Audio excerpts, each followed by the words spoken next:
va attaquer un sujet un peu compliqué. À la base, c'est pas forcément une vidéo que je voulais faire, mais je pense qu'on va apprendre des trucs intéressants ensemble. Bonjour tout le monde, vous avez été plusieurs à me demander des nouvelles de la colonie de Camponotus sanctus, une fourmi exotique africaine que j'avais reçue et que je vous avais présentée il y a déjà quelques mois de ça, dans au moins 2 vidéos. D'ailleurs, si vous voulez aller les voir, elles sont là ou là, faites-vous plaisir et rendez-moi riche et célèbre en même temps, tant qu'à faire. Pour ceux qui sont dans la myrmécologie et qui suivent la chaîne de près ou de loin, je pense que autant vous comme moi, on avait tous envie de voir ce qu'allait donner cette colonie, surtout que c'est une espèce qui est assez appréciée dans le hobby, et malheureusement, je suis désolé de vous l'annoncer, mais ça va pas être trop possible. En fait, vous l'avez certainement deviné dans le titre du coup, mais la reine est morte. Oui, je suis dégoûté, et oui, spoiler, cette vidéo va puer le seum. J'ai trop le seum à cause de ça. Voilà, vous êtes avertis. Bon, alors je suis vraiment dégoûté d'avoir perdu la reine de sa colonie, mais je me suis dit que je pouvais quand même vous raconter des trucs intéressants sur ce qui s'est passé. Et croyez-moi, ça vaut le détour quand même, c'est assez improbable. Il faut que je vous donne un minimum des éléments un peu de contexte. Alors les éléments que je vais vous donner dans cette partie de la vidéo vont pas forcément être en lien tout de suite directement, mais ils sont essentiels à comprendre ce qui va se passer ensuite. Alors comme vous le saviez, après le déménagement de la colonie, eh bien vraiment tout roulait. Donc je vous parle du déménagement où j'avais construit un nid spécialement pour ces fourmis-là, et tout se passait super bien. J'avais des nouvelles naissances quasiment tous les jours, je crois. On était sur la fin d'un cycle. La colonie atteignait... Oui, on adore les insectes sur cette chaîne. Donc, la colonie dépassait la centaine d'ouvrières, les premiers médias majors apparaissaient, j'étais trop refait. Et au niveau du cycle, on était sur une fin de cycle. C'est-à-dire qu'en gros, le couvain de la dernière ponte était quasiment que constitué de cocons, et ces cocons étaient en train d'éclore. La reine se préparait à relancer une nouvelle ponte qui allait à nouveau se redévelopper, etc., etc., etc. Vous avez compris l'idée. J'espère. Au niveau des conditions, les fourmis étaient chauffées à 30 degrés comme il est conseillé pour cette espèce. En revanche, contrairement à ce que disent les fiches d'élevage, j'ai observé, et ça je vous l'avais déjà dit, que la colonie appréciait avoir un peu d'humidité dans le nid. Du coup, je remplissais les réserves d'eau une fois par semaine. Dès que je remplissais la réserve d'eau, la colonie venait déposer le couvain proche d'elle pour avoir un petit taux d'humidité pour le couvain. Vous avez donc les conditions, vous avez le stade de la colonie, et maintenant je vais vous expliquer ce qui s'est passé. Il est trop vif. C'est abusé, en vrai. Donc, un beau jour, on va continuer quand même. Donc, un beau jour, je vais voir si tout se passe bien dans ma petite colonie. Et je remarque dans l'aire de chasse une intruse, une punaise diabolique qui se balade dedans. Qu'est-ce que c'est une punaise diabolique? Contrairement à ce que son nom peut laisser penser, pour nous, c'est absolument pas dangereux. En revanche, c'est un insecte qui est invasif, qui pose de gros problèmes dans les cultures de fruits, et qui est assez chiant parce que, étant donné qu'il est invasif, il va rentrer dans nos maisons en hiver pour passer l'hiver au chaud, et ressortir de nos maisons au printemps. Vraiment, quand je vous dis que c'est invasif, c'est qu'il y en a vraiment beaucoup. Il faut noter que pour se défendre, cette punaise, elle va émettre un produit chimique qui pue. Vraiment, ça pue la mort. Bon, du coup, il n'y a rien de dangereux pour nous, et juste c'est chiant. Vu que je suis un petit malin, cette punaise dans l'aire de chasse, je me dis que c'est peut-être pas une super idée, et que potentiellement, le petit produit qu'elle émet là, qui pue, bah c'est peut-être pas très bon pour les fourmis. Donc je l'enlève et je décide de fermer l'aire de chasse en espérant que les ouvrières n'ont pas attaqué la punaise. Eh bien écoutez, mes doutes se sont révélés tout à fait justifiés, et en gros, peut-être 2-3 jours après, un truc comme ça, j'observe un comportement assez bizarre et je fais pas le lien tout de suite. Je retrouve une trentaine d'ouvrières qui stagnent littéralement dans le tube de raccord, celui qui rallie le nid à l'aire de chasse. Ces ouvrières ne se déplacent pas, elles ne vont ni dans le nid, ni dans l'aire de chasse, elles restent vraiment comme confinées dans ce tube-là. Je suis un peu perplexe, mais je vois pas trop ce que je peux faire, donc je note l'observation, puis je les laisse faire leur vie, quoi. Le lendemain, je reviens voir ce qui s'est passé, et plus d'ouvrières dans le tube. Je retrouve, comme par hasard, une trentaine d'ouvrières mortes, raides, dans l'aire de chasse. J'étais fort dégoûté, ça clairement. Avec du recul, en réfléchissant et en mangeant mon sol, eh bien je me dis que ces 30 ouvrières ont dû attaquer la punaise, même si j'ai pas vu l'action, et qu'en gros elles ont dû avoir le réflexe de se confiner dans le tube pour ne pas contaminer le reste de la colonie. Et en vrai, c'est là que vraiment, je trouve, les fourmis, et de manière générale, les insectes sociaux sont assez incroyables. C'est-à-dire que ces tout petits organismes sont quand même capables de comprendre, premièrement, qu'ils ont ingéré un produit toxique, Deuxièmement, qu'il va pas falloir le refourguer à toute la colonie, et elles se sont auto-mises en quarantaine pour protéger la colonie. Et ça, je trouve ça quand même incroyable. Je m'égare, mais vraiment, c'est fou, non? Bref, donc je me remets de mes émotions, je me dis que c'est pas si grave, que de toute façon la colonie va reprendre son rythme, la reine est en train de répondre, que je vais fermer l'aire de chasse, et voilà, on n'en parle plus.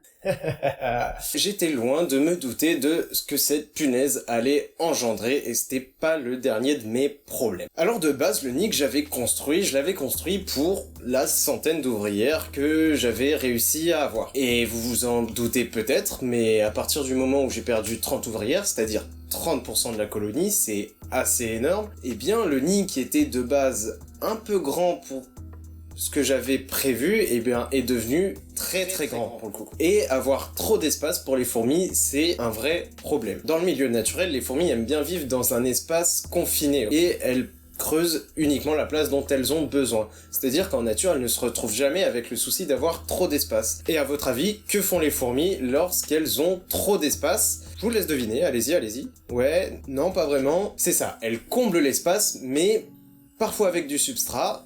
Pour mon cas, elles l'ont fait avec leurs déchets. Et bah vous en doutez, je pense, mais c'est pas bon du tout. Moi, comme un innocent en voyant ça, je me dis que c'est pas si grave, que de toute façon, elles vont pas tarder à reprendre une ponte, et puis à reprendre un nombre d'ouvrières conséquent, donc je m'inquiète pas plus que ça. Malheureux. Au final, la reine se remet à pondre comme prévu, et puis j'attends 1-2 semaines que les œufs éclosent, et les œufs n'éclosent pas. Et puis du coup, je me dis qu'il faut être un peu patient, et je continue à attendre un petit peu, et ça n'éclot toujours pas. Et puis au bout de 4 semaines, je commence vraiment à m'inquiéter. Ça fait combien de temps? Trop longtemps. Je me dis que potentiellement le stress a pu provoquer une espèce de petite pause, et qu'elles vont reprendre, donc j'attends encore quelques jours après ces 4 longues semaines, et bon, après ces quelques jours, la colonie commence à faiblir, les ouvrières sortent de moins en moins, elles sont de moins en moins actives, et donc là je comprends qu'il y a vraiment un problème, et que c'est pas une histoire de petite pause pour reprendre, quoi. Il y en a 2. Il y a 2 putains de moustiques. Et puis bon, comme on dit, patience est le maître mot en myrmécologie, donc à la base je m'étais dit que j'allais attendre le plus possible, mais là vraiment je commence à sentir qu'il y a un gros problème. Ni une ni deux, genre vraiment le soir même où je vois que ça va pas du tout, je prépare complètement un nouveau setup, genre complet, et je me dis que je fais le déménagement dès ce soir en urgence. Donc je fais mon setup, donc je fais un truc super simpliste, et je prends mon nid que j'avais fabriqué, je l'ouvre dans le nouveau setup en espérant que les fourmis vont déménager rapidement. Je vais me coucher parce qu'il doit être 2-3 heures du mat quand je fais ça. Alors, une partie des ouvrières ont commencé à déménager, j'étais très content, et puis ensuite je regarde dans le nid d'origine, et là, le drame, je retrouve la reine, raide, les 4 fers en l'air, dans son nid. Voilà, fin de l'histoire, j'étais complètement dégoûté, et puis du coup je commence à réfléchir sur ce qui s'est passé malgré tout ce seum. Avoir le seum, hein. Ouais. Vraiment, là, ouais. La vidéo est remplie de seum, hein, c'est abusé. Alors selon moi, l'explication est la suivante. Mais peut-être que vous pouvez avoir d'autres idées, et franchement n'hésitez pas à les donner en commentaire, ça peut être super intéressant de partager là-dessus si vous avez eu des cas similaires ou pas, ça peut être cool. Alors je vous l'ai déjà dit, mais du coup je me répète un petit peu, la colonie appréciait l'humidité, et quand j'ai eu ce problème d'espace en trop, j'ai continué, comme un débile, à mettre cette humidité dans le nid, ce qui était vraiment pas une bonne idée. Et en gros, selon moi, après cette première perte avec la punaise, ce trop plein d'espace, plus les déchets, et enfin l'humidité avec le couvain qui était positionné à l'endroit où il était le plus humide, c'était les conditions parfaites pour qu'il y ait un champignon, une bactérie qui viennent se développer dans le nid, ce au quoi je n'avais pas pensé. En fait, j'avais pensé aux acariens, et vu que je n'en voyais pas quand le couvain stagnait, je me suis dit non, ça peut pas être ça. Il n'y a pas forcément que des choses visibles qui peuvent se développer dans ce genre de situation. Pour ce qui est de mes observations sur l'humidité avec cette espèce-là, je pense que c'est un peu normal en fait. Quand on propose de l'eau à un être vivant, et ben en vrai c'est cool, c'est pratique l'eau pour vivre quand même, c'est assez utile. Le Burlot, dans 20-30 ans, il n'y en aura plus. En conditions naturelles, quand on a une physiologie qui permet de supporter un environnement extrême aride, eh bien ça peut être assez pratique de vivre dans ces environnements et de supporter cette condition-là. Ça permet en fait d'éviter plein d'autres espèces potentiellement compétitrices, puisque dans cet environnement-là, on va retrouver que les espèces qui sont capables de survivre avec 2 mm d'eau par an. Le chiffre sort complètement de nulle part, mais vous avez compris l'idée. En gros, l'espèce ne refuse pas l'eau, bien au contraire, elles l'apprécient quand elle est disponible, mais en fait, j'aurais carrément pu me passer de leur donner de l'eau, puisqu'elles ont la physiologie qui permet d'accepter de grosses sécheresses. Et ça, j'y avais pas pensé. Bon, ce qui est sûr, c'est que, premièrement, je suis dégoûté, et que, contrairement à... J'ai pas encore le titre, mais j'ai un peu une petite idée, et contrairement au titre putaclic sur lequel vous avez cliqué, ce n'est pas la faute de la punaise si ma colonie est morte, c'est bien de la mienne. J'aurais dû être beaucoup plus observateur, beaucoup plus vigilant, et réagir plus vite. J'aurais peut-être dû aussi arrêter de mettre de l'humidité dans le nid, ça aurait empêché le développement de bactéries à l'intérieur. Je dis bactéries, je sais pas du tout ce que ça a pu être, mais c'est l'hypothèse qui me semble le plus probable. Enfin bref, clairement, c'est de ma faute, et en vrai, je m'en veux beaucoup. Si j'avais réagi plus tôt, peut-être que ma reine serait pas morte, et peut-être qu'actuellement, je vous ferai une vidéo sur une colonie de 100, 200 ouvrières, j'en sais rien. Pourquoi je dis ça, moi? Je me fais du mal, putain. Mais en vrai, depuis tout à l'heure, je suis en train de me plaindre et me dire je suis dégoûté et tout. En vrai, c'est pas pour ça que je vous fais la vidéo. Je pense que c'est assez intéressant de vous en parler, et ça peut peut-être permettre à certains qui se lancent dans le hobby ou quoi, d'éviter de faire ces erreurs-là. Et du coup, j'ai retenu 4 leçons principales sur cette expérience qui s'est plutôt mal finie, sur cet échec, que je pense qu'ils sont intéressantes à noter. Premièrement, ça apparaît tout bête, mais l'observation, c'est important, et je crois qu'en fait, il faut vraiment pas hésiter à agir quand on a l'impression qu'il y a quelque chose qui va pas. On dit souvent en myrmécologie qu'il faut être patient, très patient, c'est ce que j'ai tendance à respecter le plus, c'est un peu la règle d'or, quoi, mais des fois, juste, quand on sent qu'il y a un truc qui va pas, il faut agir. Et donc, faut parfois pas hésiter, c'est un peu compliqué de savoir quand est-ce que j'agis, quand est-ce que j'attends pour voir ce qui se passe. Je pense que ça, de toute façon, c'est de l'expérience et que ça vient avec le temps, et j'espère que sur les prochaines colonies que je vous présenterai, j'aurai peut-être un peu plus de réflexes, un peu plus d'expérience pour maintenir mes colonies. Deuxièmement, la leçon que je retiens particulièrement, c'est de prendre en compte les potentielles intrusions que j'avais largement sous-estimées. Le pire dans tout ça, c'est que je savais très bien que ces punaises étaient présentes dans ma maison, et à aucun moment j'ai fait le lien entre punaise, aire de chasse ouverte, et cette odeur que la punaise dégage qui peut être nocive. En fait, moi, les intrusions, je pensais que ça arrivait que sur la chaîne de Ants Canada, où il a des fourmis d'Argentine qui débarquent dans sa salle d'élevage. Enfin bref, en France comme ça, je pensais pas que c'était possible, et en fait, carrément que si, c'est des espèces invasives, en fait, maintenant, il y en a partout. Donc voilà, faites attention à ça, et prenez en compte que les insectes que vous avez dans votre salle d'élevage, ils sont peut-être pas seuls, et faut faire attention à ceux qui sont pas voulus dans cette pièce. Troisièmement, apparemment, c'est pas parce que l'espèce semble apprécier quelque chose qu'il est forcément nécessaire de lui donner. Au final, là, cette histoire d'humidité, ça ressemble un peu à un caprice. Comme si j'avais vu que les fourmis kiffaient un truc, que du coup je m'étais dit je vais leur en donner, et clairement, c'était une mauvaise idée. Et enfin bref, voilà. J'ai tendance à faire confiance que à mes observations, à mon regard. Je pense que en vrai c'est quelque chose d'important de pas suivre des fiches techniques. Je dis pas qu'elles sont pas fiables, je dis juste que parfois les sources sont un peu manquantes, et du coup... Coucou, c'est le Tilly du futur qui est en train de monter la vidéo. Visiblement, j'ai pas du tout réussi à vous transmettre ce que je voulais vous dire sur les fiches d'élevage. On dirait que je crache dessus et tout, pas du tout, et du coup, c'est pour ça que je me permets de venir vite fait comme ça depuis le futur dans la vidéo. Du coup, l'idée principale que je voulais vous faire passer, c'est que les fiches d'élevage, bon, déjà, on est tous d'accord, c'est super important, et sans elles, sans les gens qui mettent en commun toutes leurs expériences pour écrire ces fiches, tout le monde serait perdu, et clairement il y aurait pas d'élevage de fourmis, ou du moins de manière bien plus complexe. Donc elles sont essentielles. En revanche, je pense que c'est important que ces fiches d'élevage restent à titre indicatif pour l'éleveur. Par exemple, un éleveur qui est en plein sud de la France, et qui suit exactement une fiche d'élevage, aura peut-être moins de réussite selon l'espèce qu'un éleveur qui habite complètement dans le nord et qui est au 4e étage alors que l'autre est au rez-de-chaussée. Enfin bref, je pense que vous avez compris, ce sont des informations à prendre à titre indicatif, et je pense que pour tout éleveur, il est important de prendre du recul sur ces fiches, et bien qu'en se basant dessus, il faut quand même estimer par la suite soi-même les paramètres de sa colonie, ceux qui ont l'air optimaux. Voilà. Je crois que c'est un peu mieux dit, j'espère que vous avez compris ce que je voulais vous dire. Bref, je vous laisse avec le reste de la vidéo, bonne fin de visionnage, et bisous à vous.